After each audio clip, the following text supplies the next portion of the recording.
ବନ୍ଧୁଗଣ, ଆପଣମାନଙ୍କୁ ମନର ଶକ୍ତିଶାଳୀ ବନିବାର ଅଛି। ଏଥିପାଇଁ ନୁହେଁ କି ଆପଣ କାହାକୁ ଦବେଇ ପାରିବେ, ବରଂ ଏଥିପାଇଁ ଯେମିତି ଆପଣଙ୍କୁ କେହି ଦବାଇ ପାରିବେ ନାହିଁ।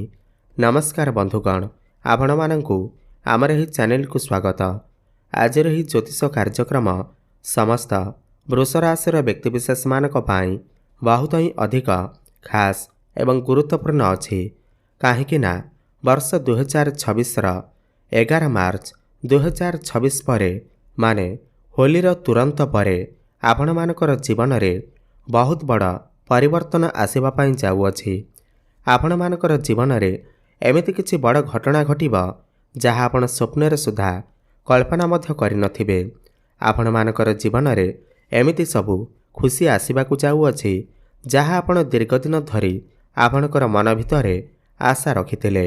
ତେବେ ଆପଣମାନଙ୍କୁ କେଉଁ ଖୁସି ଖବର ପ୍ରାପ୍ତି ହେବାକୁ ଯାଉଅଛି? ଆପଣମାନଙ୍କର ଭାଗ୍ୟରେ କ'ଣ ବଡ଼ ପରିବର୍ତ୍ତନ ଆସିବ? ବିସ୍ତାର ଭାବରେ ଆଜିର ଏହି ଭିଡ଼ିଓରେ ଆମେ ଆଲୋଚନା କରିବା।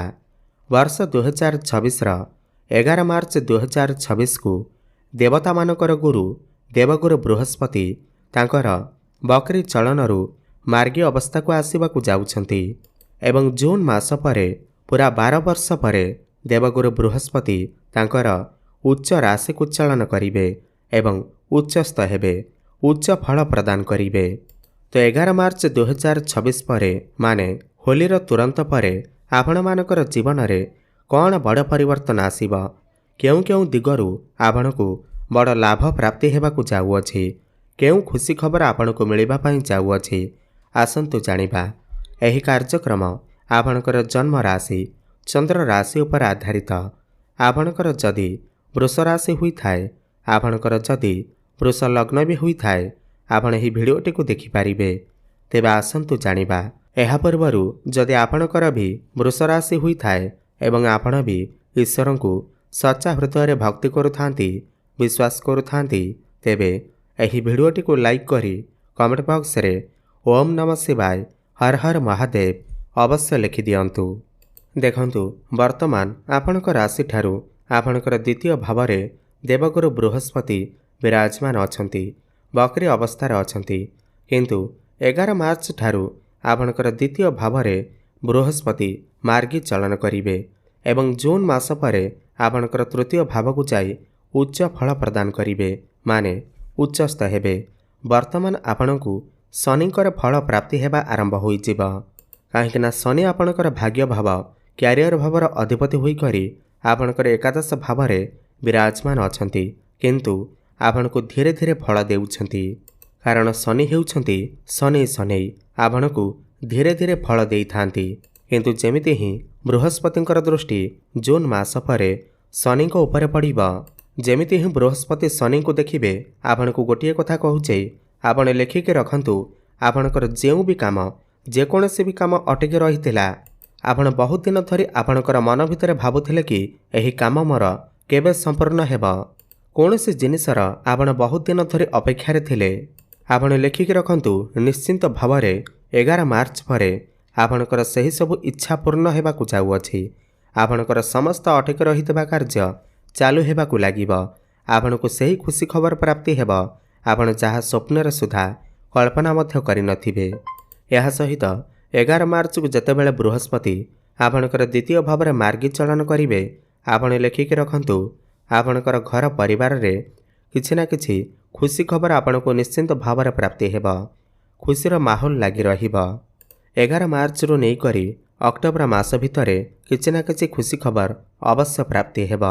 ଯେହେତୁ ପୂର୍ବରୁ ବୃହସ୍ପତି ବକ୍ରି ଥିଲେ, ତ ଆପଣଙ୍କର ଧନଜନିତ ସମସ୍ୟା ଦେଖାଦେଉଥିଲା। କିନ୍ତୁ 11 ମାର୍ଚ୍ଚ ପରେ ଆପଣଙ୍କର ସମସ୍ତ ଆର୍ଥିକ ସମସ୍ୟା ଦୂର ହୋଇଯିବ। ଆପଣଙ୍କ ପାଖକୁ ଏତେ ଧନ ଆସିବ କି ଆପଣ ସ୍ୱପ୍ନରେ ସୁଦ୍ଧା କଳ୍ପନା କରିନଥିବେ। ବିଭିନ୍ନ ଦିଗରୁ ଆପଣଙ୍କ ପାଖକୁ ଅର୍ଥର ଆଗମନ ହେବ। ଆକସ୍ମିକ ଧନଲାଭର ଯୋଗ ବନିବ। ଆପଣଙ୍କର ଡେଲି ଇନକମ୍ ବଢ଼ିଯିବ। ଆପଣ କିଛି ଏକ୍ସଟ୍ରା ଇନକମ୍ କରିବାକୁ ଭାବିପାରନ୍ତି। ଧନ କମାଇବା ପାଇଁ ନୂଆ ନୂଆ ବାଟ ଆପଣଙ୍କୁ ମିଳିଯିବ। ଆକସ୍ମିକ ଧନ ପ୍ରାପ୍ତି ହେବ।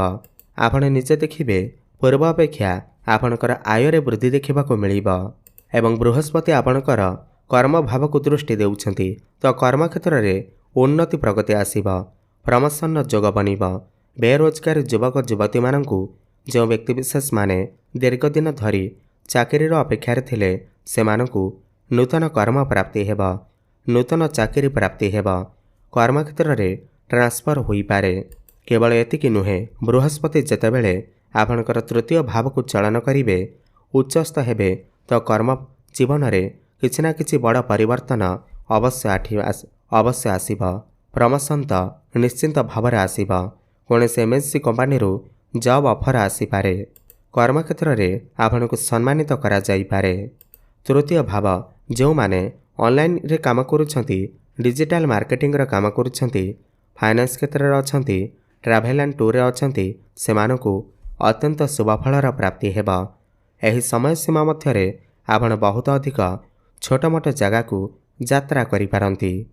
तृतीय भाव आपणकर साहस पराक्रमर भाव होइथाय। आपणकर स्टामिनार भाव होइथाय। तो आपणकर साहस पराक्रम बढ़ीजिब। आपण आपणकर लक्ष्य को हासिल करिबारे लागि पड़िबे एवं सेथिरे सफल मध्य हेबे। बृहस्पति एठारे बसी आपणकर सप्तम भाव, भाग्यर भाव एवं एकादश भाव को दृष्टि देबे। जेमिति ही बृहस्पति आपणकर सप्तम भाव को दृष्टि देबे, सप्तम भाव आपणकर लाइफ पार्टनर भाव होइथाय, विवाहर भाव होइथाय, पार्टनरशिपर भाव होइथाय। जेमिति ही बृहस्पति आपणकर सप्तम को दृष्टि देबे, 11 मार्च परे आपण समस्त प्लानिंग करिवे, किंतु जून मास परे आपण सही प्लानिंग को कार्य रे लगेइबे। पार्टनरशिप रे किछि व्यापार वाणिज्य आरंभ करि पारंती, किछि ना किछि काम आरंभ करि पारंती, जहा भविष्यत रे आपनको अनेक गुड़िए लाभ आनी करि देब। आपणकर ग्रोथ हेब। यह सहित विवाह हेबार संभावना बढ़ीजिब।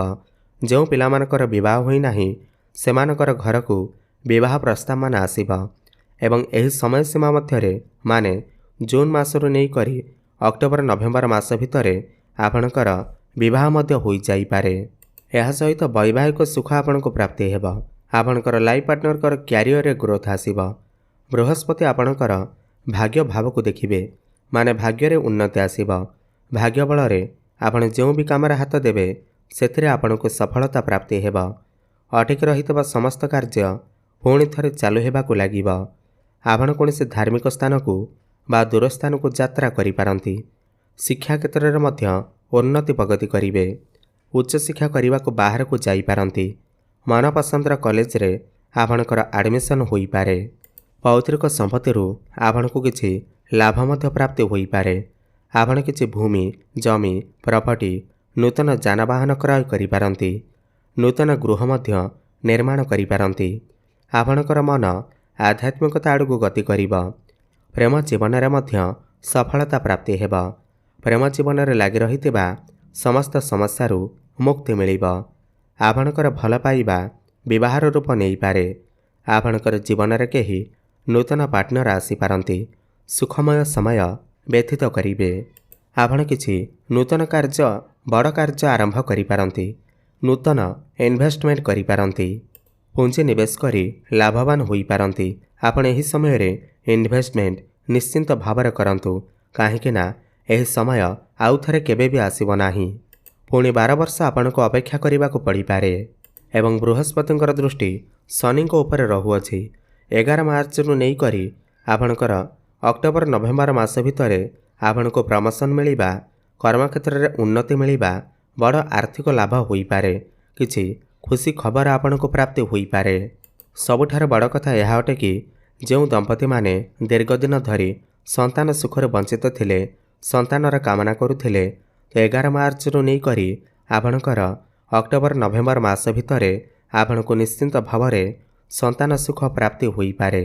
दीर्घ दिन धरी आपणकर मनरे जो इच्छा अभिलाष थिला, मनस्कामना थिला, ताहा पूर्ण होई पारे।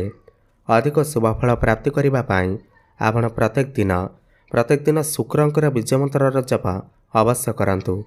ओम द्रांग द्रिंग द्रौं सह शुक्राय नमः 108 थर प्रत्येक दिन जप करंतु। प्रत्येक दिन संध्यारे हनुमान चालीसार पाठ करंतु। प्रत्येक दिन सूर्य को जलार्घ्य अर्पण करंतु। ओम नमः शिवाय एही मंत्रर जप अधिकरु अधिक करंतु। शुभफल प्राप्ति हेबा सहित आपणकर भाग्य रे उन्नति आसीब। धन्यवाद।